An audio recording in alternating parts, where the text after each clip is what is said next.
میری تربیت اور تزکیہ اپنا نہیں ہے، میں دوسرے کا کیا کروں؟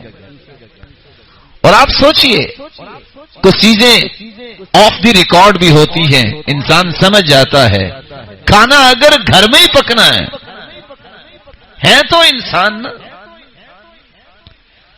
اگر انسان ہے تو اس کی ایسی ضروریات بھی ہیں، اگر لمبے یہ ناخن ہوں گے تو اس کے اندر کیا ہوگا؟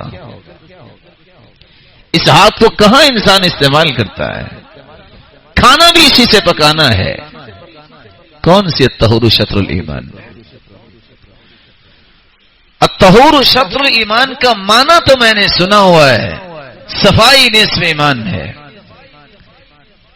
لیکن میں نے کبھی سوچا ہے کہ میں کبھی یہ دیکھ لوں کہ میری بیٹی اور بیٹا اور میری بیوی کا وضو جو ہے وہ پورا ہے کہ نہیں؟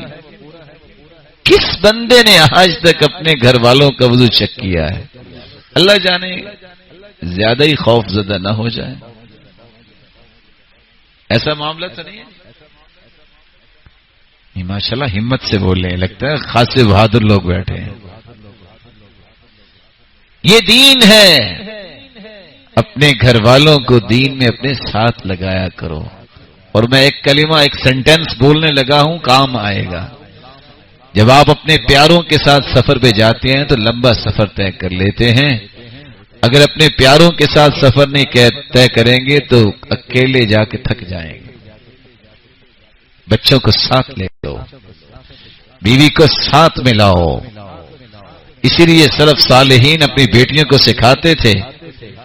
اس نے کہا کہ شادی کرنی ہے، کہا کو اگر ایسا شخص ہے جو رات کو مجھے تہجد کو اٹھائے اور قیامت کو جنت میں میرا ہاتھ پکڑ کے لے جائے تو میں تیار ہوں شادی کے لیے، وگرنہ فالسلام علی الرجال، میرا مردوں کو سلام کہہ دے رہا ہوں۔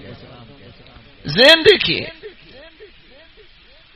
اور ہمیں یہ ہوتا ہے کہ ہم وہاں اپنی بیٹی کا نکاح دیں گے جہاں اس کو اچھا گھر مل جائے، جہاں گاڑی مل جائے، نماز ملے نہ ملے۔ اور میں تو حیران ہوتا ہوں، آ کے گزارش کرتے ہیں دعا فرما دیں جی۔ کیا دعا کروانی ہے؟ وہ بچہ ویسے نماز تو نہیں پڑھتا، کھاتا پیتا ہے، تو دعا کر دیں اللہ اسے نیک کر دے۔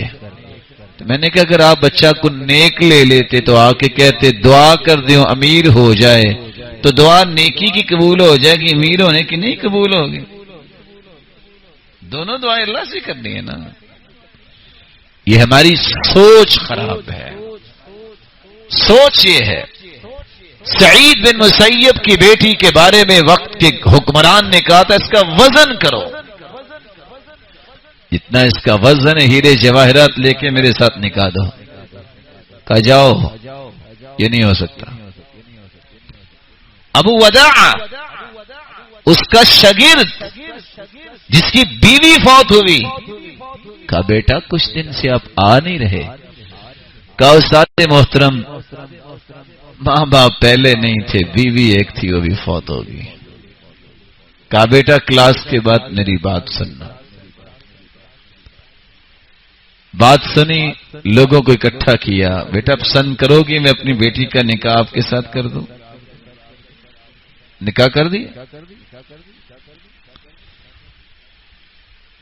پڑوسیوں کو کہا کہ ان کا خیال کرنا، برکت اللہ دے گا۔ کہاں وقت کے حکمران کے ہیرے جواہرات کا وزن، کہاں دین کو ٹاپ پریورٹی پہ رکھنا۔ 7ویں دن کے بعد جب جانے لگے، کہاں جا رہے ہیں؟ کہ آپ کے ابا سے پڑھنے جا رہے ہیں۔ اگر آپ پسند کریں تو میرے ابا کے پاس جتنا علم ہے وہ مجھے سکھا کے ہی بھیجا ہے، میں بھی پڑھا سکتی ہوں اگر آپ اجازت دیں۔ آج بہت اچھی کوکنگ کرنے والی ماں بہت لاڈ کرتی ہے اپنی بیٹیوں کے ساتھ، اتنا لاڈ ہے کہ اس کو یہ پتہ نہیں کہ چائے میں سپون کون سا رکھتے ہیں۔ کیسی تربیت ہے! اور پھر کہتے ہیں بڑی منت سے انہوں نے ہم سے بیٹی لی تھی، اب اس کا خیال نہیں کر رہے، تو تم نے سکھایا کیا اس کو؟ اور پہلے دن ہی جھگڑا یہ ہوتا ہے میں نے کام نہیں کرنا تو کیا کرنا ہے؟ کیا کرنا ہے پھر؟ یہ تربیت نہیں ہے. سیدہ فاطمہ سے بھی مہنگی کو بیٹی دنیا میں پیدا ہوئی ہے. سیدۃ نساء اہل الجنہ، جنتی عورتوں کی سرتاج. لیکن گھر میں جھاڑو خود دیتی تھی، کھانا خود پکاتی تھی، مشکیزہ بھر کے اٹھا کے پانی خود لاتی تھی، اور آٹا بنانے کے لیے چکی خود چلاتی تھی. آج کل کی عورت کیا کرتی ہے؟ اس کو شکر کرنا چاہیے کہ اللہ نے بہت آسانیاں کر دی ہیں. اور سیدہ خدیجہ رضی اللہ تعالی عنہا کا قصہ تو آپ نے سنا ہوگا.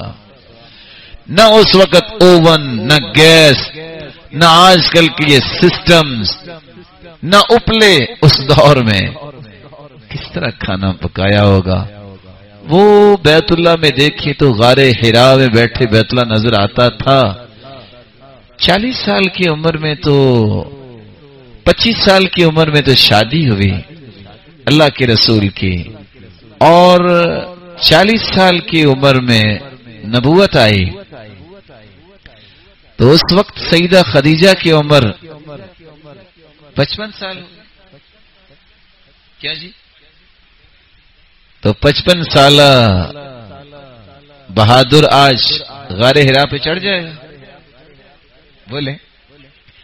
یہ الگ بات ہے کہ وہاں جانا کو سنت نہیں ہے، لیکن جوان بھی جب غار حرا پہ چڑھتے ہیں تو ان کی جوانی آج بھی جواب دے جاتی ہے. کھانا پکا کے غار حرا پہنچاتی سیدہ خدیجہ. رب کو یہ عادت کتنی پسند آئی.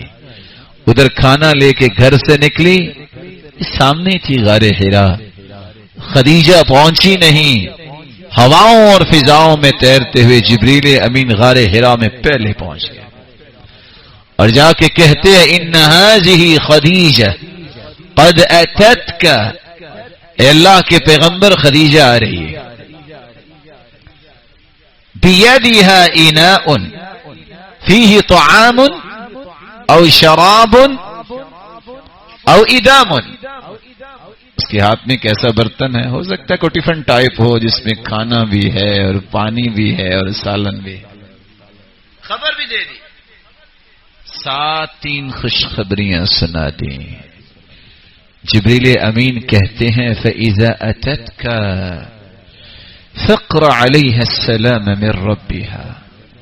اللہ کے محبوب جب وہ آ جائے تو خدیجہ کو کہنا خدیجہ تیرا رب تجھے سلام کہتا ہے. وَمِنِّي